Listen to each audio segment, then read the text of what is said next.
Today, we're diving into the story of a Nigerian military hero, Lieutenant Colonel Francis Adekunle Fajuyi.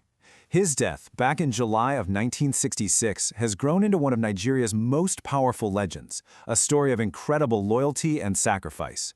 But the question is, what really went down on that day? Let's get into it. These are the words that have basically defined Fajuyi's legacy for more than half a century. According to the legend, he said this to his commander-in-chief, General Aguieri Iranshi, who was a guest in his home. He said it in their final moments as soldiers were closing in. It's a statement of just absolute ultimate loyalty, the kind of thing that turns a man into a national hero. And that really is the central question for us today. Was this a simple, selfless choice to die with his commander? Or is the reality of that incredibly chaotic day way more complicated? We're going to peel back the layers of this myth to see if we can get a little closer to the truth. Okay, so first, let's just lay out the popular story, the narrative of Fajuyi's final stand that's been told and retold for generations.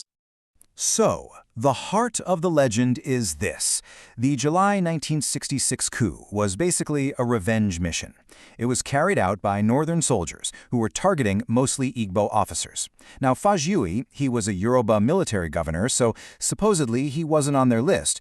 The story goes that the mutineers actually gave him a pass, a chance to just step aside. But out of this deep sense of honor and duty to his guest, he flat out refused. Now, to really get why any of this was happening, we have to rewind a bit and look at the context. The events of that day didn't just happen in a vacuum. Nope, they were the violent explosion of a country that was already teetering right on the brink. It all really kicks off 6 months earlier, on January 15, 1966. A group of army majors who were mostly of Igbo ethnicity staged this really violent coup. And while they did put an end to a government that was riddled with corruption, the killings were, well, they were very one-sided. Key political and military leaders from the northern region were assassinated, while several top Igbo leaders were spared. And that bred some serious suspicion and resentment. I mean, just look at how fast everything fell apart. Nigeria gets its independence in 1960, and it takes less than 6 years for the first military coup to happen. General Iransi, an Igbo, takes over. But then his unification decree in May, which got rid of the federal system, that was seen by a lot of Northerners as the final move in a plot for Igbo domination. By July, the stage was absolutely set for a bloody counter-coup. So you have to understand, by July 29th, the Northern soldiers felt they had a whole list of grievances. The guys from the January coup never even put on trial. In fact, they were still getting paid while in detention. It looked like promotions were all going to Igbo officers, and that unification decree felt like a direct threat. There was this very real fear in the air that they had to strike first to avoid being eliminated themselves. And all that simmering rage finally boiled over at the government house in Ibadan. That's where General Iransi was visiting his host, Governor Fajuyi. And this is where the story turns into a full-on siege. At dawn, the place was surrounded. Fajuyi is woken up by gunfire and he goes out to confront the leader of the soldiers, a Major Theophilus Danjuma. He's pleading for his guest's safety, but Danjuma just places him under arrest. They go upstairs, they grab General Iransi, they rip the insignia right off his uniform, and then they tie both men's hands with telephone wire before dragging them out. And what happened next? It's just brutal. They were driven to a remote spot, their shirts were ripped off, and they were beaten so badly they could barely stand. Then they were laid face down on the ground, and each man was executed with a burst from a Sten gun. Just a callous, gruesome, awful end. It's often in the aftermath of that kind of savagery that stories and legends begin to grow. And that's exactly what happened with Fajuyi's noble choice. But now we have to ask, how does that heroic myth stack up against what the men who were actually there had to say? And this is where we get these two totally competing narratives. The legend says Fajuyi wasn't a target and he chose to die. The counter-narrative, which comes straight from the coup plotters themselves, says no, he was a primary target from the very beginning because they suspected he was involved in that first coup. And get this, the myth gets basically poured into concrete decades later when a book published in 1996 puts these really dramatic, heroic words into Fajuyi's mouth.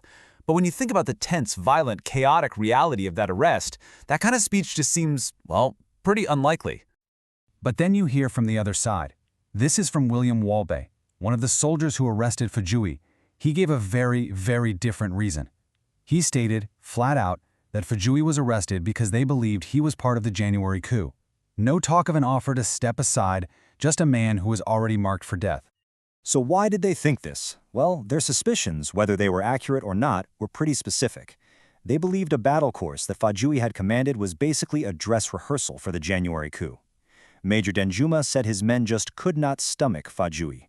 And maybe most revealing of all, one of the original January plotters, a Major Adeyinka, later wrote that Fajuyi not only knew about their plot, but he actively supported it and even blocked attempts to get them court-martialed. So where does all this leave us? I mean, if the story of him electing to die is probably a myth, does that somehow diminish the man? The evidence suggests not at all. Look, at the end of the day, taking apart the myth doesn't erase the man's bravery, not one bit. His legacy of courage is totally intact, and it's based on documented facts, not on embellished stories. The facts really do speak for themselves. Fajuyi was a decorated soldier.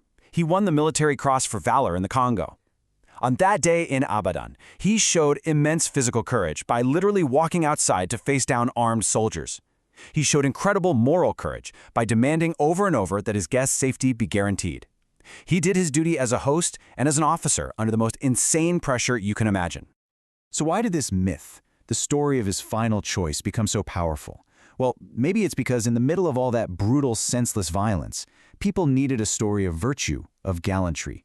For the Yoruba people, it gave them a hero of unquestionable honor during a time of intense ethnic fighting, a symbol of moral clarity when the whole nation was just sliding into chaos.